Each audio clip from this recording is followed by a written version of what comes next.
Ассалому алейкум дӯстони азиз, чӣ хеле ки дар навори пешина ваъда карда будем, имрӯз дар бораи роҳҳои баландбардоштани қувваи мардонагӣ суҳбат мекунем, дар бораи чормағзу асалу гӯшти гӯсфанду гову дигар саволҳое ки ба мо бениҳоят зиёд омодагӣ ҳастанд. Мутаассифона бо сабаби тангдастӣ медонам наворҳо дер баромада истоданд, вале ман кӯшиш мекунам ки вақт ёфта ақаллан дар як ҳафта як навор барои шумо ҳатман кунам.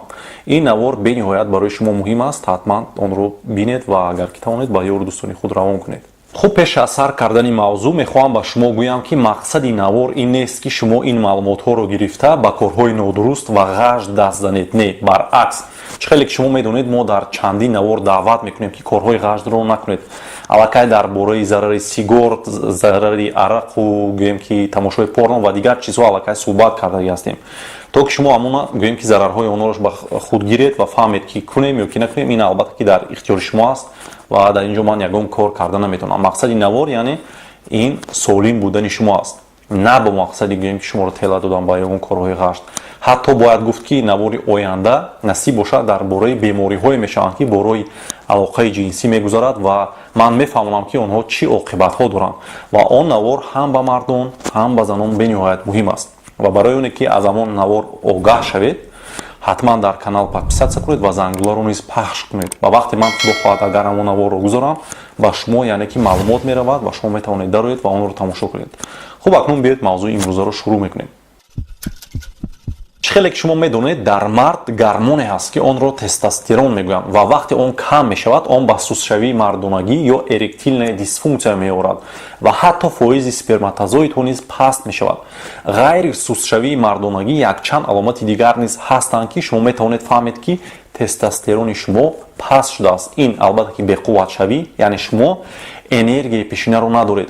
فربه شوی، کم شوی، موی بدن عموما در کجای بدن که نباشد موی شما کم می شود. خب عصبانی شدن و دپرسیا، سست شوی خاطره، استخوان‌های باریک و ضعیف، اینا همش می توانند با شما یعنی که خبر دهند که در شما تستوسترون پست شده است. این چنین تستوسترون رو می شود تشخیص خون سپارید و معاین کرد که چقدر است. در این نوار فقط درباره راه‌های برداشتن تستوسترون صحبت می‌کنیم، ولی راه‌هایی که همه ما و شما آن رو انجام داده می‌توانیم. درباره داروها مثل اپیمدیوم پاستا و نمیدونم تریبولوس و سوپر اپیمدیوم پاستا و دیگر نصیب یک نوار می‌کنیم. اگر شما در کامنتاری نویسید که این موضوع با شما مهم است یا اینکه نه. خب دوستان عزیز، 5 راهی است که ما می‌توانیم تستوسترون و قوای مردانگی رو خوب کنیم. یکم این البته که خواب است. خوابی خوب، درست و پورا. بسیاری ها به این چیز متاسفانه اهمیت نمیدهند، ولی این چیز بینهایت مهم است. نابسته از فایده آن به مردانگی، آن بینهایت زیاد دیگر فایده ها نیز دارد. خوابی نادرست سبب پست شوی تستوسترون می شود. البته برای آنهایی که دختران یا دیگر کارهای میکنند که شبانه نیز بعضی وقت آنها باید در کار باشند، این مشکل تر است. ولی به هر حال باید هر یک نفر موافقی گوییم که امکانیت ها این کار رو باید انجام دهد. خوابی درست از 6 ساعت تا 8 ساعت است در کلان سالم، ولی نه خوابی که ساعت 3 شب خواب کنی و ساعت 10 خیزی. نه، بر وقت خواب کردن و بر وقت خستن و در وقتی گوییم که خواب کردن تلفن و دیگر چیزهایی که شما رو گوییم که بیدار میکنن آنها رو کشتن است، یعنی خاموش کردن است تا که هیچ چیز شما رو گوییم که بیدار نکند و شما درست و خوب خواب کنید. دوم راهی برداشتن تستوسترون این پرتافتنی وزن زیادی است، یعنی فربه بودن سبب پستشوی مردانگی می شود. البته ممکن در کامنتاری و آدمانی فربه نویسند که دکتر ما سازیم که گویم وایمه کنند، لیکن از سببی که من دکتر هستم بعدا باز همین آدمان در پشت من می نویسند که دکتر راستی ما شوخی کردیم همون در کامنتاری و راستی مزه نیست چیکار کنیم. برای اینکه در نوار پیشینه وقتی ضرر شکر رو من فهموندم چندین نفر این رو نوشته بودن در کامنتاری و بعدا باز همون شخصون در پشت من مراجعت کردن که دکتر راستی سوس شده است، کمتر شوخی کردیم در کامنتاری ما چیکار کنیم. خب روغن زیادی که در شکم شما است یعنی همون یک فرمنتی حاصل میکند که تستوسترون شما رو با استروژن ها مبادل میگرداند. یعنی استروژن خیلی که میدونید این هورمون زنانه است. وقتی که بالانس بین اینا گوییم که ویران میشود البته که این با پستشوی مردانگی میآورد. باید تستوسترون همه وقت از استروژن زیاد باشد در مردان. برای همین وزن خود را شما باید نگاه کنید. برای اینکه شما فهمید که باید وزنتون با قدتون چه خیلی مطابقت کند، شما باید ایندکسی وزن بدن خود را حساب کنید. сайти ҳаст ки ман дар поён ссилкаи онро мегузорам ва шумо метавонед дароед ва дар он ҷо вазну қади худро яъне гӯем ки нависед ва калькулятор ба шумо мегӯяд ки шумо бояд хароб шавед ё баръакс фарбе. ҳар 1 килограмм партофтани вазни зиёдӣ аз ҳисоби равғанҳо мардонагии шуморо баланд бардоштан мегирад ва ин албатта ки исбот шудааст. сеюм роҳи бардоштани тестостерон ин машғул шудан ба варзиш аст. шумо бояд донед ки чӣ қадаре ки шумо вазнин машқ кунед ҳамон қадар тестостерон зиёд ҳосил мешавад. яъне шахсе ки вазн мебардорад дар ӯ тестостерон зиёдтар ҳосил мешавад назар ба шахсе ки бевазн машқ мекунад. вале вазни баланд бардоштану машқи зиёдӣ низ камбудиҳои худро дорад ки метавонад сабаби пастшавии тестостерон шавад. ин албатта ки мондашавӣ аст. барои ҳамин машқро шумо бояд бо меъёр анҷом диҳед. чорум албатта ин хӯрок аст. дар навори пешина ман дар бораи 7 хӯроке гап задам ки мардонагиро паст мекунанд. бисёриҳо нависанд ки доктор инҳоро нахӯрем пас чӣ бояд хӯрем. хуб дӯстони азиз, барои ҳосилшавии дурусти тестостерон дар организми мо бисёртар хӯрокҳое лозим ҳастанд ки асосан витамини D, омега 3, цинк ва селен доранд. витамини D организми мо низ метавонад бо ёрии нури ультрафиолетии офтоб худаш низ ҳосил кунад. барои ҳамин аз офтоб бисёр нагурезед. аз хӯрокҳо бошад витамини D бисёртар дар моҳиҳои равғанӣ мисли лосось, скумбрия, тунец, форел ва ғайраҳо ҳастанд. махсус ба забони русӣ гуфтам ба хотире ки бисёриҳо агар ба тоҷикӣ гӯем намефаҳманд. хуб инчунин витамини D дар таркиби равғани офтобпараст ё семечки, маҳсулотҳои ширӣ, панир ва амсоли инҳо ҳам ҳастанд. хуб омега 3 ки ин ҳам муҳим аст барои ҳосилшавии тестостерон, ин ҳам бисёртар дар моҳиҳо ҳастанд. моҳиҳое ки ман аллакай дар боло номбар кардам ва моҳиҳои гӯем равғанӣ ҳастанд. хуб цинк ки ин ҳам барои тестостерон муҳим аст, бисёртар дар таркиби гӯем пӯсти гандум аст. яъне орди сиёҳ зиёдтар дорад ҳамин цинкро назар ба гӯем ки орди сафед. ва инчунин дар таркиби гӯшти гову гӯсфанд, чормағзи заминӣ, пиставу чормағзу гӯем ки семечки ё офтобпараст ва амсоли инҳо албатта ки дида мешавад цинк. ногуфта намонад ки луби низ бисёртар цинк дорад ва вақте ки дар навори пешина ман соя гуфтам, бисёриҳо фикр карданд он луби аст. дар комментариҳо бисёр нависанд. не, мо сояро мушунг мегӯем. барои ҳамин гуфтам ки ҳар як минтақаи тоҷикистон онро ҳар чиз мегӯяд.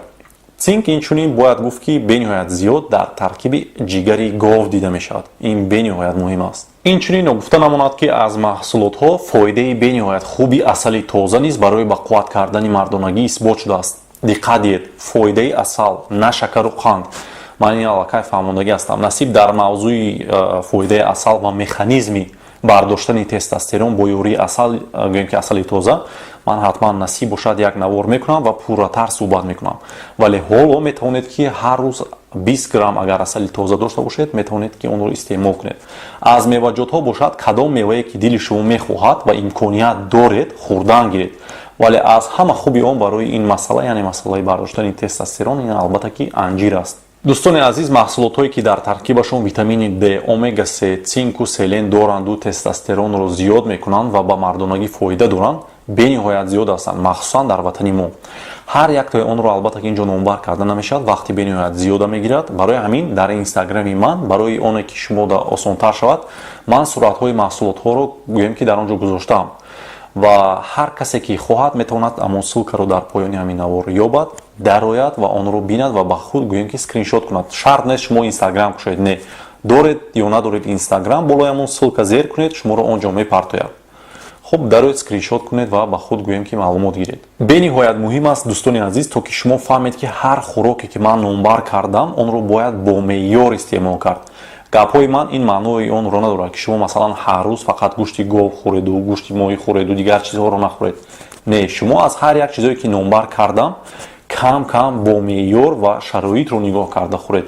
албатта ман медонам ки ҳар кас ин хел шароитҳоро надорад. барои ҳамин дар инстаграм он суратро, яъне ки ҳамон суратҳои маҳсулотҳоро мемонам, дароед бинед кадомеашро гӯем ки шароит доред, имконият доред, метавонед харид ва истеъмол кунед. панҷум роҳи бардоштани тестостерон ин вақти худро хуб гузаронидан аст. исбот шудааст ки стресс ва ё ин ки асабонияти зиёд мардонагиро бениҳоят паст мекунад.